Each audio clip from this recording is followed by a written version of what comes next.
कृष्णा। राधे राधे। सभी भक्तों को सादर प्रणाम। आप सभी भक्तों का दिन मंगलमय हो। भगवान शिव की कृपा आप सभी के जीवन पर बनी रहे।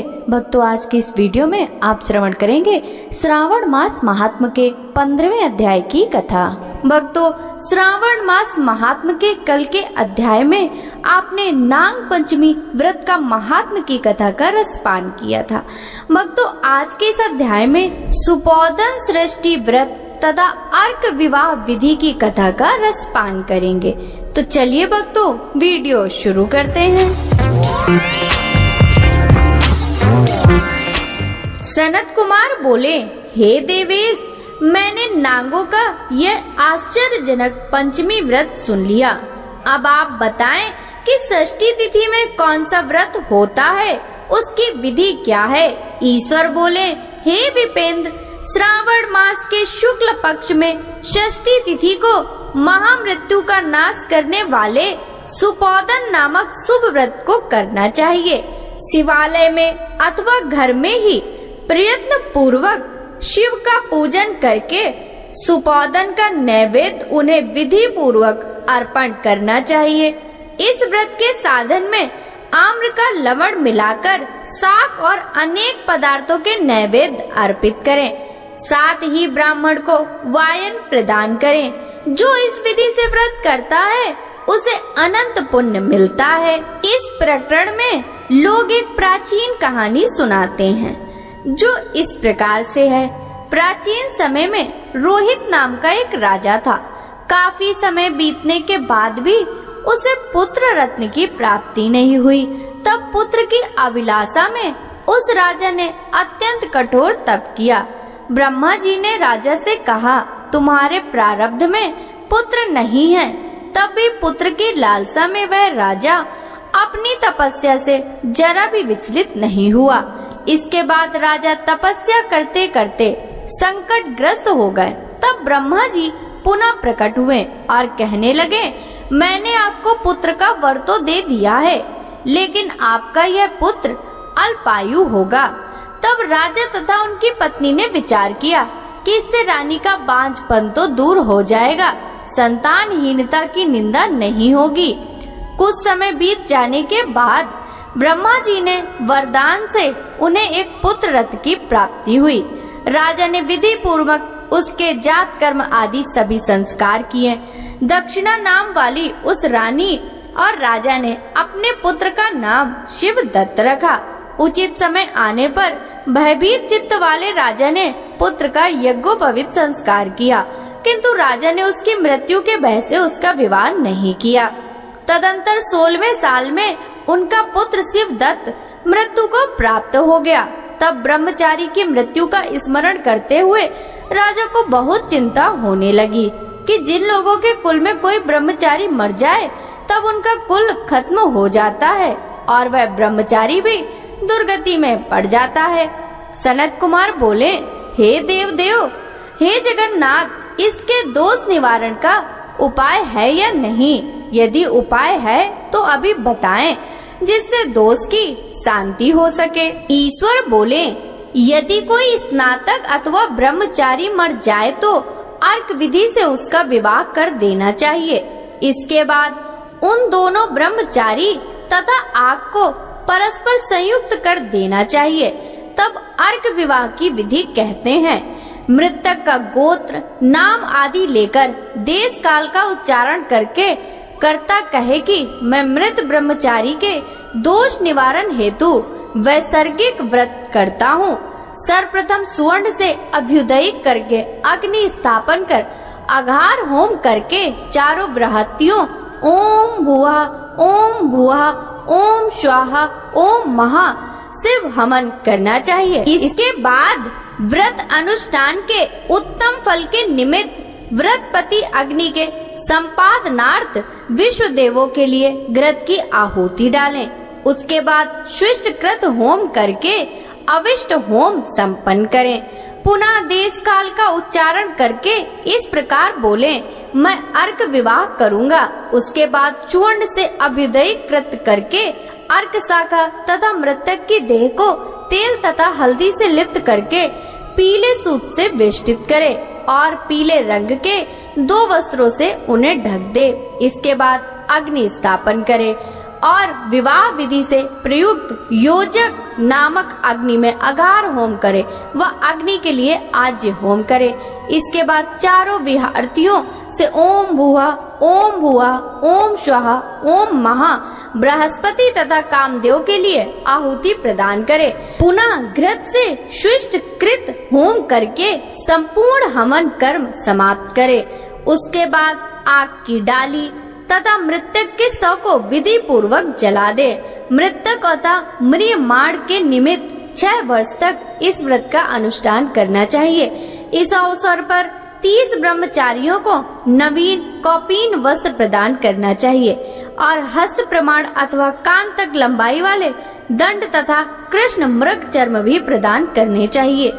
उन्हें चरण पादुका, छत्र, माला, गोपी चंदन, प्रवाल मणि की माला तथा अनेक आभूषण समर्पित करने चाहिए। इस विधान से व्रत करने पर कोई भी विघ्न नहीं होता। ईश्वर बोले, ब्राह्मणों से यह सुनकर राजा ने मन में विचार किया कि यह अर्क विवाह तो मुझे गौड़ प्रतीत होता है, मुख्य नहीं, क्योंकि कोई भी व्यक्ति मरे हुए अपनी कन्या नहीं देता। मैं राजा हूँ, अतः मैं उस व्यक्ति को अनेक रत्न तथा धन दूंगा जो कोई भी इसकी वधू के रूप में अपनी कन्या प्रदान करेगा। उस नगर में एक ब्राह्मण था। उस समय वह किसी दूसरे नगर में गया हुआ था। उसकी एक सुंदर पुत्री थी जिसकी माता की मृत्यु पहले ही हो चुकी थी। ब्राह्मण की दूसरी भी पत्नी थी जो ब्राह्मण की पुत्री के प्रति बुरे विचार रखती थी तथा दुष्ट मन वाली थी। कन्या 10 वर्ष की थी तथा दीन थी और अपनी सौतेली माँ के अधीन थी। अतः सौतेली माँ ने द्वेष तथा अत्यधिक धन के लालच में 1 लाख मुद्रा लेकर उस कन्या को मृतक राजकुमार के लिए दे दिया। कन्या को लेकर राजा के लोग नदी के तट पर शमशान भूमि में राजकुमार के पास ले गए और शव के साथ उसका विवाह कर दिया। इसके बाद विधान पूर्वक शव के साथ कन्या का योग करके जब वे जलाने की तैयारी करने लगे तब उस कन्या ने पूछा, हे सज्जनों, आप लोग क्या कर रहे हैं? तब वे सभी दुखित मन से कहने लगे, हम लोग तुम्हारे इस पति को जला रहे हैं। इस पर भयभीत होकर बाल स्वभाव के कारण रोती हुई इस कन्या ने कहा, आप लोग मेरे पति को क्यों जला रहे हैं? मैं जलाने नहीं दूंगी। आप लोग सभी यहाँ से चले जाइए। मैं अकेले ही यहीं बैठी रहूंगी और जब ये उठेंगे तब अपने पति देव के साथ चली जाऊंगी। उसका हठ देखकर दया के कारण दीन चित्त वाले कुछ भाग्यवादी वृद्धजन कहने लगे, अहो, होनहार भी क्या होता है, इसे कोई भी नहीं जान सकता। दीनों की रक्षा करने वाले तथा कृपालु भगवान न जाने क्या करेंगे।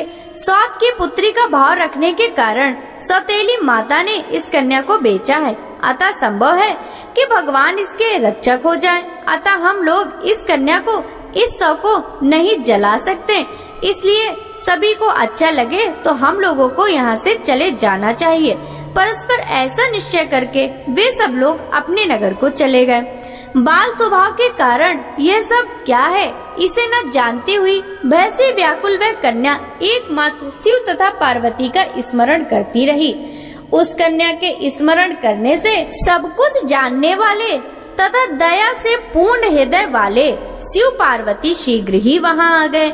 नंदी पर विराजमान उन तेज निदान शिव पार्वती को देखकर उन देवों का न जानती हुई भी उस कन्या ने पृथ्वी पर दंड की भांति पड़कर प्रणाम किया।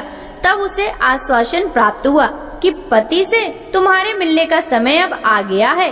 तब कन्या ने कहा कि मेरे पति अब जीवित नहीं होंगे। उसके बाल प्रभाव से प्रसन्न तथा दया से परिपूर्ण शिव पार्वती ने कहा कि तुम्हारी माता ने सुपोदन नामक व्रत किया था। उस व्रत का फल संकल्प करके तुम अपने पति को प्रदान करो।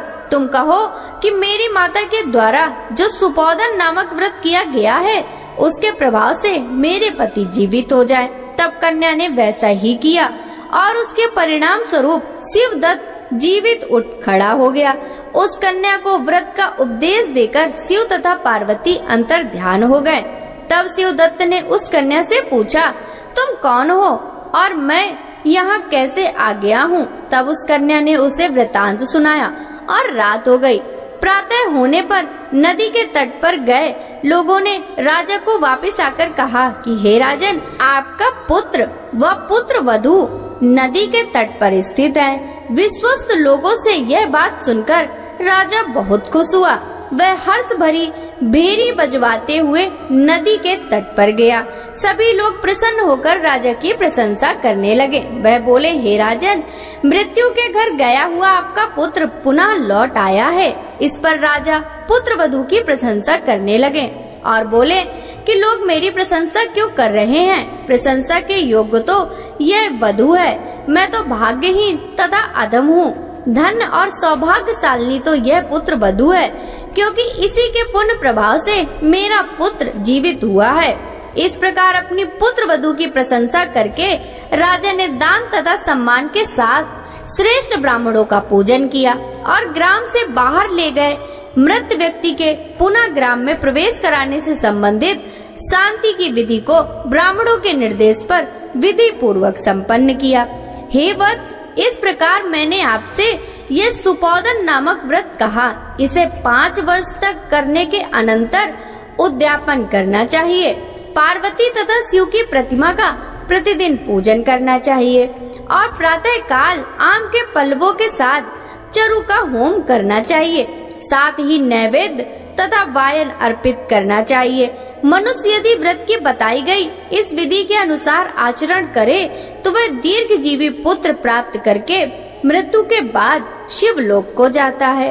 इस प्रकार श्री स्कंद पुराण के अंतर्गत ईश्वर सनत कुमार संवाद में श्रावण मास महात्म्य में सुपोदन सृष्टि व्रत कथन नामक 15वां अध्याय पूर्ण हुआ। भक्तों, आगे की कथा का वृतांत हम कल के अध्याय में श्रवण करेंगे। श्रावण मास महात्म्य की यह कथा यदि आपको अच्छी लगी हो तो इस वीडियो को लाइक कर ज्यादा से ज्यादा भक्तों के साथ शेयर कीजिएगा। साथ ही वीडियो के कमेंट बॉक्स में हर हर महादेव जरूर लिखिएगा। आपसे मिलते हैं कल के अध्याय की कथा के साथ। सभी भक्तों को हरे कृष्णा, राधे राधे, हर हर महादेव।